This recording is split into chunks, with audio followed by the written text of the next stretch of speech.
Hey everyone, this is cabin 8052. This is an accessible deluxe interior. And as you can see, there is expansive space. So for someone in a scooter or wheelchair, there is plenty of accessibility here in the cabin. Also, big, wide door when you came in. I will point out, though, there's not as much space on this side of the bed. So the person in the wheelchair or the scooter, obviously this would be the side because there's plenty of room. Now, the bed is a king-size bed or two twins if you want to have them separated. There is no power that I see up by the headboard. There's lights. Oh, wait a minute. It looks like there's a USB port right there. So there is a USB in that side and that side. So they kind of hid it in there. Across from the bed, you have your TV, nice big lighted mirror. There is a refrigerator in here, a drawer. You have a bench and a stool. There's the little sort of, I call it a bench. It's a table, but then there's a stool that rests in it.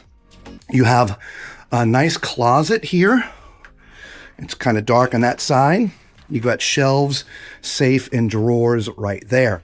Now, this being an accessible cabin, you'll have a zero clearance bathroom, which means roll right in. So no obstructions.